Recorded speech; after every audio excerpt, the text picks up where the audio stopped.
For the small signal analysis. Have you heard this term before? कभी आपने सुना है इस टर्म के बारे में, स्मॉल सिग्नल एनालिसिस? कभी सुनी है ये topic? Please reply. Small signal analysis, have you heard this term before? बोलो भाई, आई एम ऑडिबल? मैम नहीं सुना है।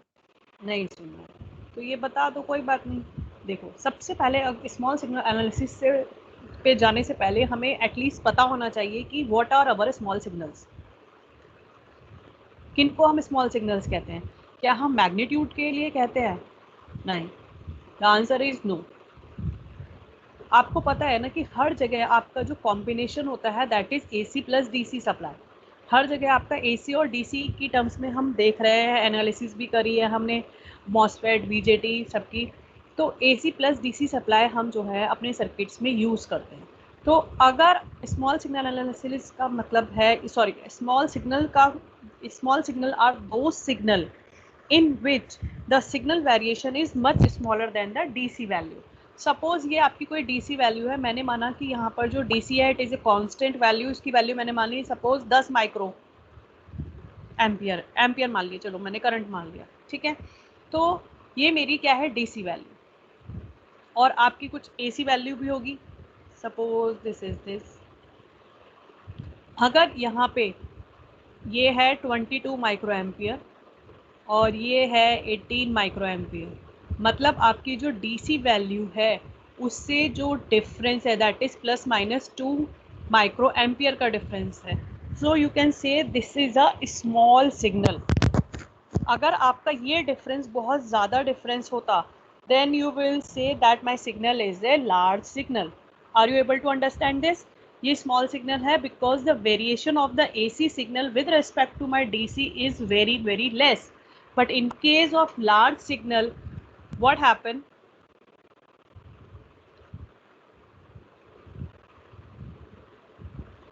In case of large, suppose मैंने सेम ले लिया कि my DC is 20 माइक्रो और जो मेरा ये जो AC वैल्यू मैं बता रही हूँ ये वेरी हो रही है 30 माइक्रो और यहाँ पे 10 से भी ज़्यादा ले लेते हैं, चलो 35 ले लेते हैं और इधर हम ले लेते हैं 5 माइक्रोन, ठीक है। तो यहाँ पर अगर आप देखेंगे तो प्लस माइनस कितने का डिफरेंस है, 15 का डिफरेंस है, 15 माइक्रो एम्पियर का। तो 15 जो है सिग्नल वेरिएशन है, और अगर आप अपने इसे डीसी से कंपेयर करें तो इट इज़ नियरली कंपेरेबल और नियरली इक्वल, और in terms so this type of signal is known as large signal. Are you able to understand this? Small signal and large signal. Small signal कौन से हैं? जहाँ पे हमारे जो amplifiers हैं वहाँ पर जो सिग्नल वेरिएशन हो रहा है it is very much smaller than the DC value, but in case of large signal amplifiers the signal variation is very large, or we can say it is comparable to the DC value. I hope it is clear to you. Yes ma'am. ठीक है, हमने discuss कर लिया कि हमारे पास दो type के हो गए, स्मॉल सिग्नल और लार्ज सिग्नल, ठीक है। अब हमारे जो स्मॉल सिग्नल में है सबसे बड़ी जो रिक्वायरमेंट है that is the Fidelity. Fidelity का मतलब क्या है कि जो भी आप आउटपुट इनपुट दे रहे हैं, जो भी इनपुट दे रहे हैं वैसा ही सेम आपको आउटपुट मिल जाए। ऐसा ना हो कि आपका जो आउटपुट है वहाँ पर डिस्टॉर्शन हो जाए, ठीक है। This is the main requirement for your small signal analysis.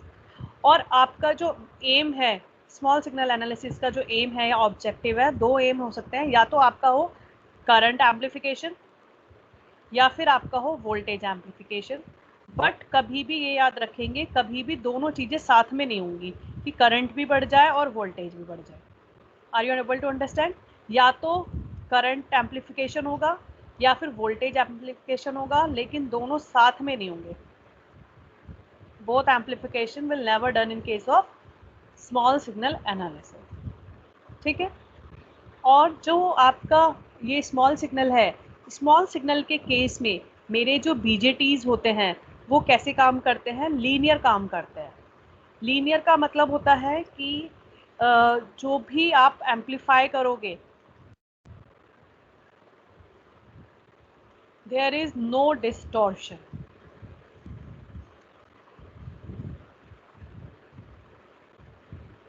No distortion, ठीक है। तो ये कुछ पॉइंट है याद रखने। बीजेटी लीनियरिटी में शो करता है, एम्पलीफिकेशन जो होती है वो नॉन डिस्टॉर्शन होती है, और यू कैन से द डिस्टॉर्शन लेस होती है। अगर हम अपने लार्ज सिग्नल की बात कर रहे हैं, तो लार्ज सिग्नल के केस में मेरा जो बीजेटी है वो कैसे काम करेगा, इसका अपोजिट हो जाएगा, नॉन लीनियर हो जाएगा, नॉन लीनियरिटी शो करेगा। और यहाँ पर जो आपके आउटपुट होगा इट हैज़ सम डिस्टॉर्शन, यहाँ पर डिस्टॉर्शन होगा। यहाँ पर हम जो बात कर रहे थे स्मॉल सिग्नल के केस में, हम करंट एम्पलीफायर और वोल्टेज एम्पलीफायर की बात कर रहे हैं, बट जब हम लार्ज सिग्नल की बात करेंगे तब हम यहाँ पर क्या किसकी एम्पलीफायर की बात करेंगे, पावर एम्पलीफायर्स की। और ये जो पावर एम्पलीफायर वाला जो पार्ट है we are going to study in unit 2। Is it okay? So these are some differences between small signal and the large signal. So we will going to discuss the small signal models or BJT. Do you know model? Model क्या होता है?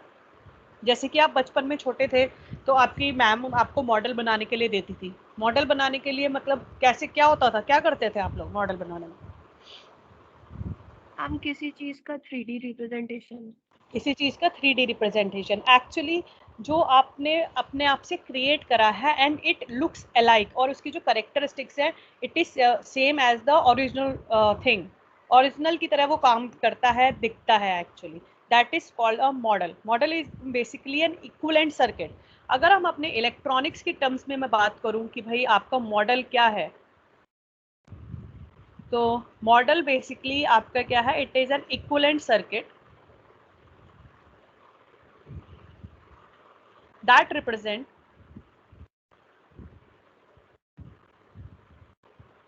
the AC characteristics of transistor।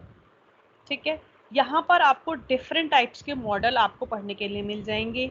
सबसे पहले जो model का classification किया गया है it is on the basis of their frequency. ठीक है, दो टाइप के मॉडल्स हम यहाँ पर पढ़ने वाले हैं, one is low frequency model and another is high frequency model. ठीक है, ये पहले सबसे पहले हम लो फ्रीक्वेंसी के मॉडल्स पढ़ेंगे। लो फ्रीक्वेंसी के मॉडल्स जो होते हैं,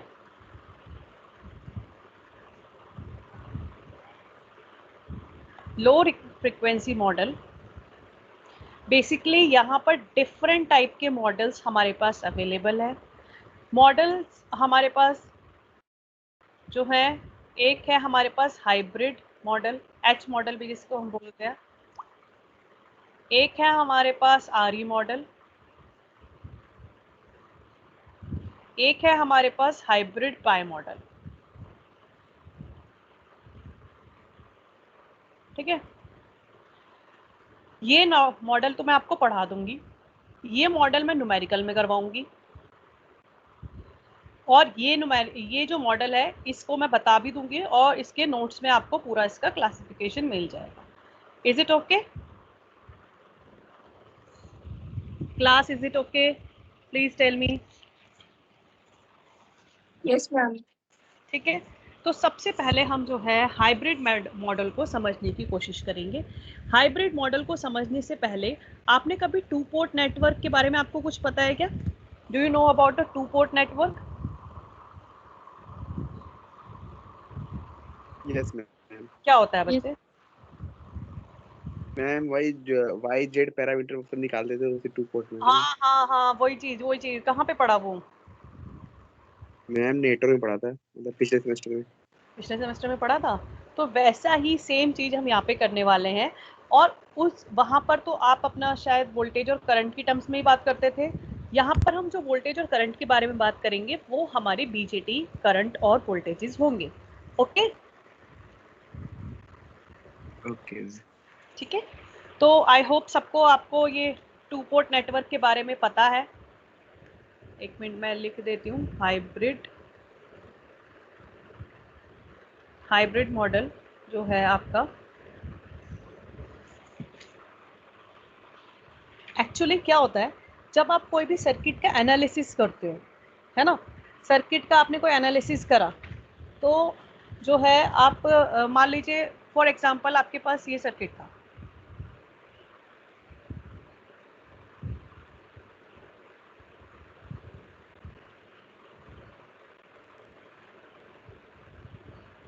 ऐसा कोई सर्किट है आपके पास। अब आपसे बोल दिया जाए कि भाई आपको इसकी एनालिसिस करनी है, तो एनालिसिस जब भी आप करेंगे तो कैसे करेंगे? अभी तो ये बहुत इजी सर्किट दिख रहा है, अभी तो आप ट्रांजिस्टर को आराम से देख पा रहे हैं, कौन सी चीज़ पैरेलल में है, कौन सी चीज़ सीरीज में है, ये चीज़ सब आप आराम से कर पा रहे हैं। बट क्या होता है जब आपके जो कॉम्प्लेक्स सर्किट हो जाते हैं तब हम क्या करते हैं, ये जो ट्रांजिस्टर है इसके इक्वलेंट या इसका हमें क्या बना देते हैं, हम इसका एक मॉडल बना देते हैं, मॉडल बना देते हैं और उस मॉडल के थ्रू हम क्या करते हैं, अपनी एनालिसिस करते हैं। अब मैंने आपको बताया दो टाइप की एनालिसिस होती है, स्मॉल सिग्नल या लार्ज सिग्नल। यहाँ पर जो हम अभी डिस्कस कर रहे हैं that is small signal analysis and we are also doing for a low frequency signals. Is it okay? ठीक है, Yes. तो हम ये ट्रांजिस्टर का एक मॉडल बना देते हैं, जैसे आप बचपन में कोई मॉडल बनाते होंगे ताजमहल का या फिर कुतुब मीनार का, तो एक मॉडल बना दिया कि भाई अगर आपको कहीं पे भी ऐसा कुछ दिख जाए, सॉरी आपको कहीं ऐसा कुछ ट्रांजिस्टर दिख रहा है एनपीएन का, उसका ये है, तो आपको इसकी जगह ऐसा एक नेटवर्क बना देना है, ऐसा कोई सिस्टम बना देना है। ठीक है, तो यहाँ पर अलग अलग तरीके से हमने उसको इक्विवेलेंट सर्किट में डिवाइड करा है। आप लोगों ने टू पोर्ट सिस्टम पढ़ा हुआ है, then it is very easy for me to discuss all these things. तो सबसे पहले हम हाइब्रिड इक्विवेलेंट मॉडल डिस्कस करते हैं। हाइब्रिड इक्विवेलेंट मॉडल जो होता है basically it is defined for the operating point, ठीक है, and it is basically for the amplifiers. यहाँ पर बस हम एक ही एप्लीकेशन लेके चल रहे हैं, एम्पलीफायर। यहाँ पर हम क्या करते हैं कि अपने ट्रांजिस्टर को, अपना जो बीजेटी हमने बात करी है, अ ट्रांजिस्टर इज रिप्रेजेंटेड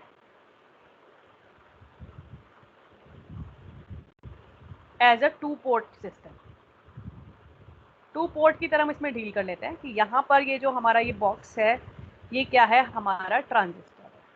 और ये याद रखेंगे हमेशा, ये सिर्फ मैं इसकी एम्पलीफायर कंडीशन के लिए ही बात कर रही हूँ।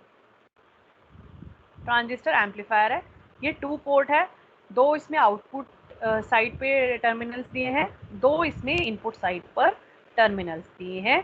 अगर मैं मानूं कि ये मेरा इनपुट वोल्टेज है VI और इसके अंदर जाने वाला करंट है II, और यहाँ पर मैंने वोल्टेज माना plus minus V0 output voltage है, और मैंने इस करंट की डायरेक्शन भी सपोज VI0 मान ली, ठीक है।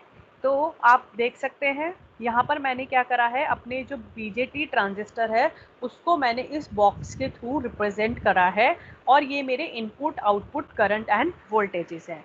तो ये मुझे बताने की ज़रूरत नहीं है। II is the input current to the amplifier, VI is the input voltage or to the amplifier, I0 is the output current to the amplifier, and V0 is the output voltage at the amplifier।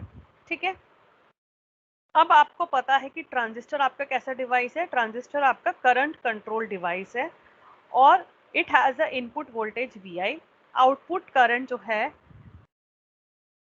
आपको पता है कि जो आपकी ये आप देख लीजिए,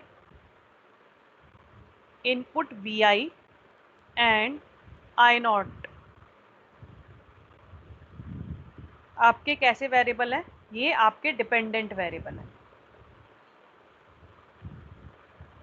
ये डिपेंडेंट वेरिएबल है, मतलब कहीं ना कहीं इस पर डिपेंड कर रहा है कि आपको पता है कि करंट कंट्रोल्ड वोल्टेज डिवाइस है तो ये किसी चीज़ पर डिपेंड कर रहा है। लेकिन जो इनपुट करंट है और आपका जो आउटपुट वोल्टेज है वो कैसे हैं, वो इनडिपेंडेंट वेरिएबल हैं, वो किसी चीज़ पर डिपेंड नहीं कर रहे हैं।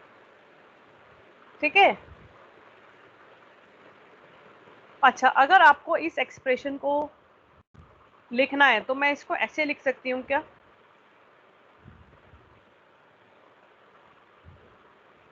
Input voltage VI is equal to H11 I1 plus H12 V0 actually यहाँ पर मैंने अपनी जो VI है उसकी डिपेंडेंसी दिखाई है कि वो मेरा II और V0 पर डिपेंड करता है, और I0 जिसको मैंने माना कि वो भी मेरा एक डिपेंडेंट वेरिएबल है, this is H21 II and plus H22 V0। अब मुझे आपको शायद ये 1-1 और ये 1-2-1 इसकी कुछ नंबरिंग पता है, क्या मतलब है इसका? H11 का मतलब क्या है कि इनपुट साइड के बारे में बात कर रहे हैं। H21 क्या मतलब है कि यहाँ पर हम इसका क्रॉस सेक्शन मतलब बात कर रहे हैं, ट्रांसफर के बारे में बात कर रहे हैं। और H21 जो है हमारा ये भी ट्रांसफर के लिए है, और H22 हमारा उसी वाली पोर्ट के लिए हम बात कर रहे हैं। ठीक है, ये एक्चुअली इसकी मॉडल इक्वेशंस हैं। ये जो है तरह तरह के जो रिसर्चर्स हैं वो ऐसी डिफरेंट मॉडल इक्वेशंस बनाते हैं जिससे कि उनका जो ट्रांजिस्टर है वो बिल्कुल क्लोजली रिप्रेजेंट हो जाए। जैसे कि फॉर एग्जांपल आपकी क्लास टीचर ने कभी आपको बोला कि आपको एक मॉडल बनाना है और आपको जो है डाइजेस्टिव सिस्टम का एक मॉडल बना के लाना है, साइंस का प्रोजेक्ट है, तो आपकी क्लास में डिफरेंट बच्चों ने उस प्रोजेक्ट को बनाने की कोशिश करी, डिफरेंट मॉडल्स बनाए। किसी ने जो है कोई और इक्वेशन ली, किसी का बेस कुछ और था, किसी ने पेपर से बनाया, किसी ने आपके वुड से बनाया, किसी ने थर्मोकॉल से बनाया, किसी ने पेपर से बनाया, किसी ने न्यूज़पेपर से बनाया। तो लेकिन सबने क्या रिप्रेजेंट करा था? Digestive system. इसी तरीके से जो ये हमारी मॉडल्स होते हैं, ये सारे के सारे मॉडल्स जो हैं आपके बीजेटी को रिप्रेजेंट करते हैं, but the model equation can be different for the different models. हर एक रिसर्चर की अपनी डिफरेंट मॉडल इक्वेशंस हैं, डिफरेंट उसके पैरामीटर्स हैं, डिफरेंट वेरिएबल्स हैं। उस इक्वेशन से वो क्या रिप्रेजेंट करता है? पूरा ट्रांजिस्टर के को रिप्रेजेंट करता है। आपको कुछ बात समझ में आई नहीं आई अभी तक?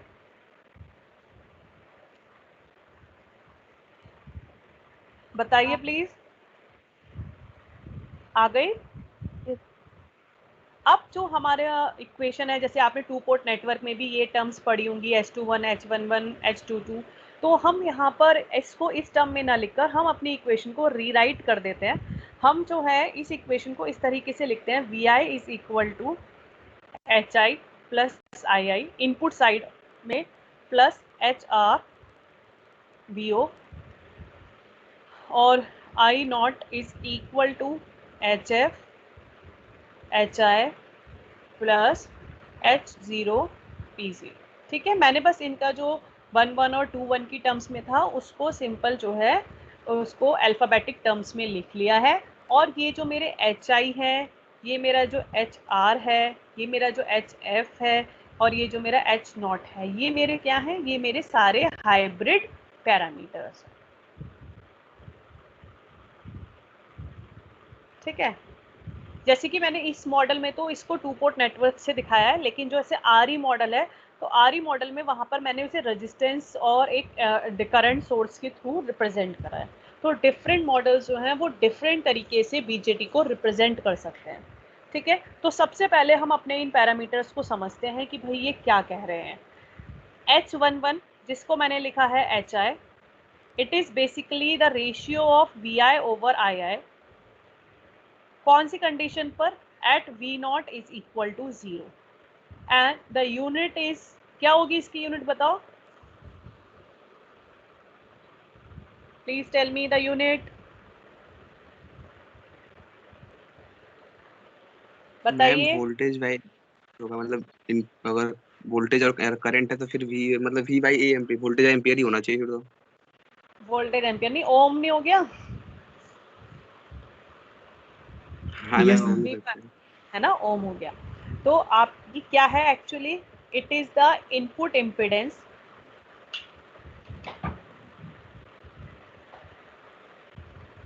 it is the input impedance with output terminals short circuit। ठीक है, अच्छा, सेकंड मेरा जो है वो क्या है? H12। H12 को मैंने HR से रिप्रेजेंट किया है। HR का मतलब क्या है? It is the ratio of VI over V0। अब मुझे बताओ, at the condition that the input current is 0। ठीक है, ये सब चीजें जो हैं ये फिक्स्ड हैं, आप इसमें कुछ चेंज नहीं कर सकते। यूनिट बताइए इसकी क्या यूनिट होगी, जल्दी बताइए। मैम इसकी तो यूनिट ही नहीं होगी। वेरी गुड, इसकी कोई no unit unit. No unit, unitless है ये, ठीक है। और बेसिकली ये है क्या, इसको हम क्या बोलेंगे, एचआर अगर आपसे पूछ लिया जाए कि क्या है भाई ये, क्या है इसका नाम, क्या है इसका नाम है reverse transfer voltage ratio. But the condition is that कि योर इनपुट साइड कैसी होनी चाहिए, बताओ, शॉर्ट सर्किट होनी चाहिए कि ओपन सर्किट होनी चाहिए, ओपन सर। ओपन सर्किट, ठीक है। मैम इसे रिवर्स वोल्टेज क्यों बोलते हैं, मतलब रिवर्स इसलिए बोल रहे हैं क्योंकि हमेशा जो हम गेन निकालते हैं वो क्या होता है, वी नॉट ओवर वी आई होता है, लेकिन यहाँ पर जो है उल्टा रेशियो कराया गया है, V I over V not. और ट्रांसफर का अच्छा मतलब आप समझते हो, ट्रांसफर का मतलब होता है कि अपोजिट साइड में, मतलब इनपुट साइड और आउटपुट साइड को कोई भी रेशियो लेते हो तो that will be considered as the transfer characteristics, ठीक है।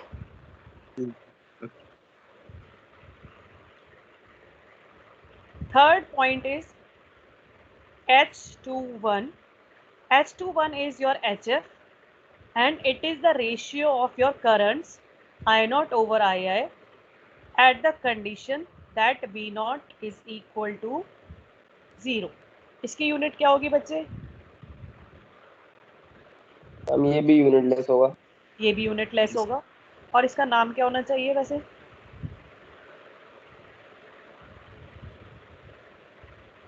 फॉरवर्ड, हम रिवर्स ट्रांसफर करेंगे। रिवर्स नहीं होगा, ट्रांसफर I0 पहले है, फॉरवर्ड ट्रांसफर करंट का रेशियो है ये, जब आपकी आउटपुट साइड क्या है, ओपन सर्किट की short circuit, short circuit.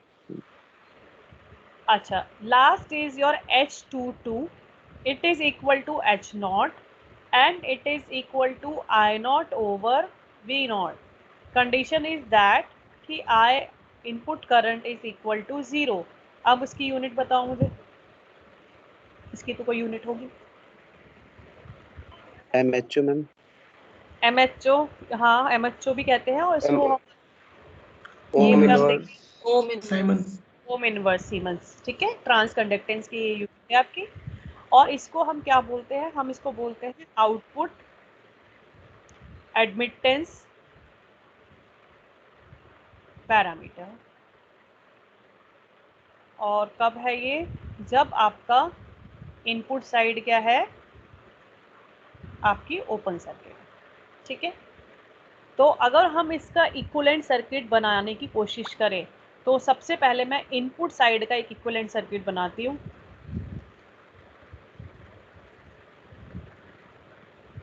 Equivalent input side का जो इक्विवेलेंट सर्किट बनेगा वो क्या बनेगा,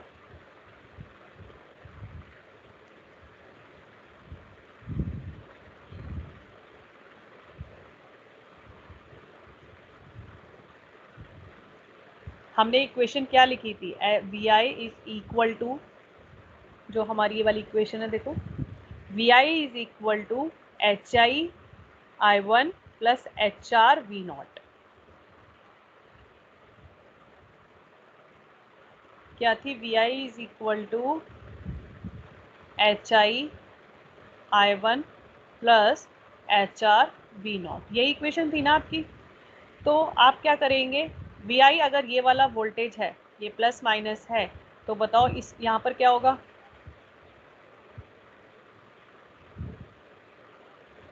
बताओ जल्दी से।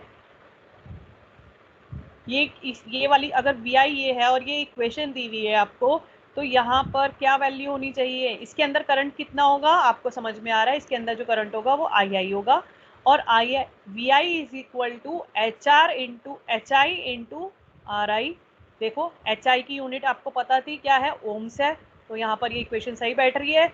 और फिर प्लस माइनस जो है यहाँ पर एक वोल्टेज डिपेंडेंट सोर्स है, that is H R V not. आ रही है कुछ बात समझ में, यस मैम। बस इसी इक्वेशन को इसने इस डायग्राम की थ्रू रिप्रेजेंट कर दिया है। अब जो सेकेंड है हमारा आउटपुट साइड का, आउटपुट साइड का जो इक्विवेलेंट सर्किट है, हम इसके लिए इक्वेशन लिख लेते हैं। आउटपुट साइड में जो इक्वेशन है दैट इज आई नॉट की टर्म्स में दी हुई है इसने। I not is equal to H F I I plus H not V not. ठीक है, तो अगर मुझे आउटपुट साइड का इक्विवेलेंट सर्किट बनाना है, तो अगर मैंने यहाँ से, मैं अपोजिट इधर दिखाना चाह रही हूँ, ये मेरा आउटपुट टर्मिनल है जिसके अक्रॉस जो पोटेंशियल है वो क्या है, मेरी वी नॉट है। तो यहाँ पर क्या होगा, ये बेसिकली आप देख सकते हैं यहाँ पर इक्वेशन करंट की टर्म्स में दी हुई है। करंट की टर्म्स में दी हुई है तो आप इसको समझ जाएंगे कि ये क्या है।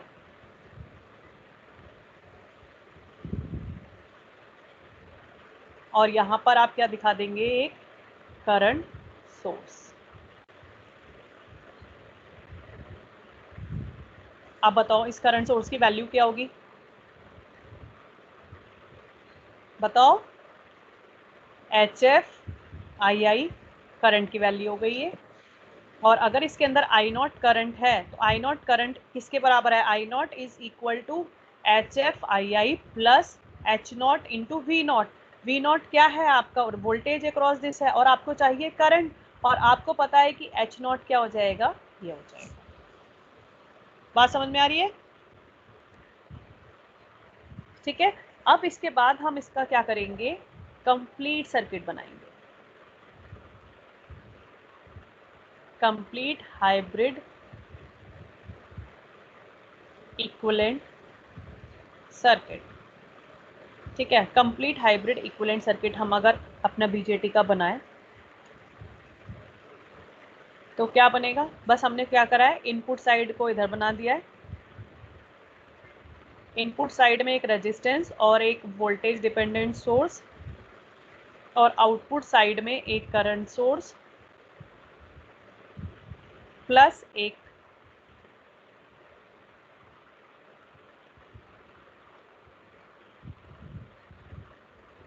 ये क्या है आपका VI है, प्लस माइनस VI टर्मिनल। ये आपका क्या है, HI है। ये क्या था आपका, HR V नॉट है। यहाँ पे ये करंट सोर्स है, इस करंट सोर्स की वैल्यू क्या थी, HF II है। और ये जो है रेजिस्टेंस, सॉरी इम्पिडेंस है H नॉट, और यहाँ पर जो वोल्टेज है दिस इज़ V नॉट, और इसके अंदर जो करंट है I नॉट, इसके अंदर जो करंट है II। This is the equivalent model of the. और कई बार ऐसा आपको दिखेगा, ये ज़रूरी नहीं है कि आपको ये वाली चीज़ दिखे, और हो सकता है कई बार आपको ये भी ना दिखे, ऐसा दिखे सिर्फ। ठीक है, लेकिन आप इसको समझ लीजिएगा कि नेगेटिव साइड को एक साथ ज्वाइन करके ग्राउंड किया गया। Is it clear to you? समझ में आ रही है बच्चे? क्लियर है? तो सबसे पहले अब हम देखते हैं एच पैरामीटर्स हम निकालते हैं।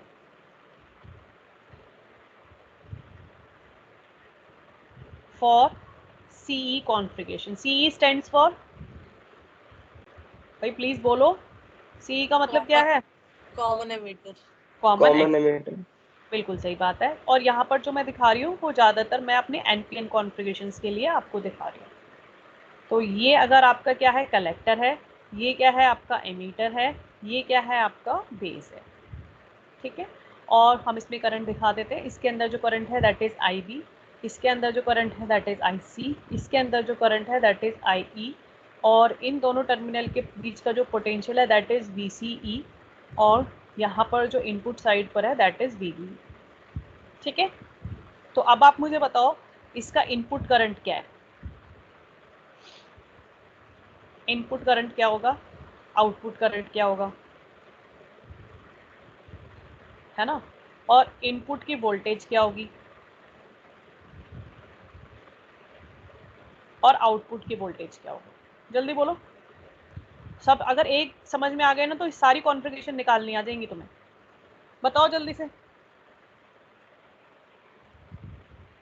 भाई इनपुट की साइड देखो, एमीटर तो उसने बोला है कॉमन एमीटर, मतलब कॉमन वाला जो टर्मिनल होता है दैट इज ग्राउंड। ठीक है, अब आपने इसको ने क्या कराया है, इस बीजेटी को 2 पोर्ट नेटवर्क से दिखाया है, इनपुट और आउटपुट साइड।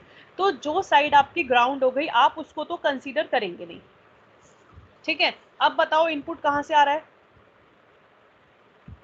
इनपुट आ रहा है आईबी, वेरी गुड। इनपुट हो गया आपका आईबी, आउटपुट क्या हो गया आपका आईसी, वेरी गुड। और इनपुट वोल्टेज क्या हो गया आपका वीबीई। बट आप वीबी को क्या लिख सकते हो, वीबी माइनस वीई लिख सकते हो। और वी जो है आपको पता है कि कॉमन टर्मिनल है, कॉमन टर्मिनल का मतलब है कि ये ग्राउंड होगा, तो आपकी जो इनपुट वोल्टेज है वो क्या हो गई आपकी वीबी। अब बताओ पहले आउटपुट वोल्टेज क्या हो गई आपकी वीसी, वेरी गुड। तो आपको पहले ये चीज क्लियर होनी चाहिए। अब हम क्या करेंगे, ये पैरामीटर्स जो है अपने ट्रांजिस्टर मॉडल में हम उठाकर फिट कर देंगे। कैसे कि जैसे यहाँ पर था क्या, ओह सॉरी, ये था हमारा HI, यहाँ पर था एक वोल्टेज डिपेंडेंट सोर्स, यहाँ पर था एक करंट सोर्स, यहाँ पर था एक रेजिस्टेंस, यहाँ पर था हमारा आउटपुट वोल्टेज, ठीक है। तो हम यहाँ से स्टार्ट करती हूँ मैं। देखो इसने कहा इनपुट वोल्टेज क्या हो गई VB, ये टर्मिनल क्या हो गया B, ये कॉमन टर्मिनल क्या हो गया E। ये कॉमन टर्मिनल E जो है इनपुट साइड में भी रहेगा आउटपुट साइड में रहेगा। इनपुट साइड में टर्मिनल हो गया B, तो आउटपुट साइड में टर्मिनल क्या हो जाएगा C, ठीक है। अब यहाँ पर अगर आपको याद हो तो आप क्या लिखते थे, इनपुट का करंट बताते थे। इनपुट का करंट क्या हो गया IB, और कलेक्टर का करंट क्या हो गया IC, आउटपुट करंट हो गया, ठीक है। अब इसके बाद देखो, हाँ ये HI मैं लिखती थी यहाँ पर क्या लिखती थी HR लिखती थी, यहाँ पर क्या लिखती थी HF लिखती थी, यहाँ पर क्या लिखती थी HO लिखती थी, है ना। ये आपका करंट ऐसे ऐसे लिखती थी। अब ये कौन सी कॉन्फ़िगरेशन है, कॉमन एमीटर, तो क्या हो जाएगा ये HIE हो जाएगा, ये HRE हो जाएगा, ये HFE हो जाएगा, ये HOE हो जाएगा। आ रही है बात समझ में? Hello class, are you able to understand this? और ये HFE इंटू आई होता था करंट, तो करंट क्या है यहाँ पर IB हो जाएगा, HFE into IB is the current. और यहाँ पर जो वोल्टेज थी that is the output voltage V0, और यहाँ पर जो आउटपुट वोल्टेज हो जाएगी वो हो जाएगी VC। ये वाली बात समझ में आ गई, मॉडल बनाना आ गया आपको, ठीक है। आपको मॉडल बनाना आ गया। अब देखो इसमें VB की वैल्यू क्या हो गई, VB इज इक्वल टू, बताओ VB is equal to HIE IB plus HRE VC। और अगर आप आउटपुट साइड की करंट के लिए देखें, IC is equal to HFE into IB plus HOE into VC। आ रही है बात समझ में?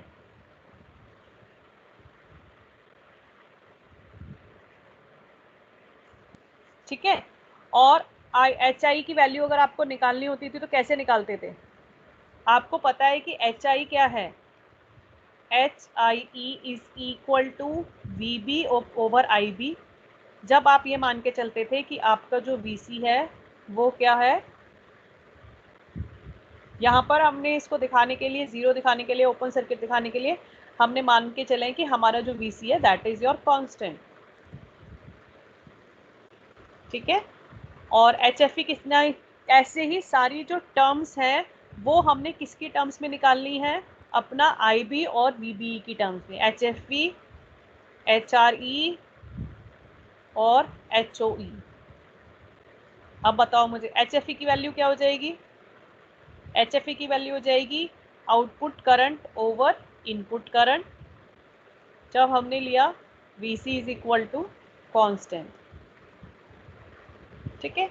HRE क्या हो जाएगा VB बाय VC, जब हमने IB की वैल्यू क्या ली कांस्टेंट।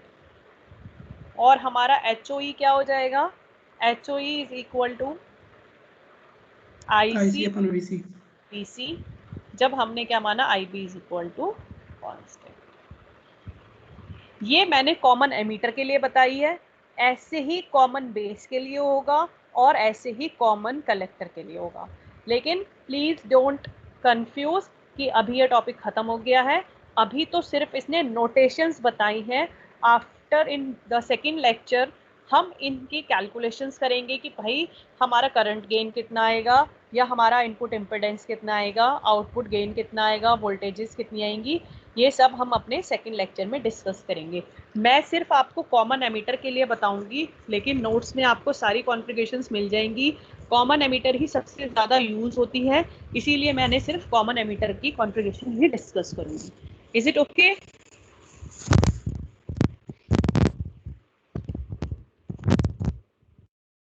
कितने लोगों ने आज ध्यान से तो थोड़ा सा मुश्किल है इस चीज़ को समझना, लेकिन इस पे थोड़ा सा आपको ध्यान ज़्यादा देना पड़ेगा। मैं बार बार बोल रही हूँ कि बहुत ही इंपॉर्टेंट टॉपिक है।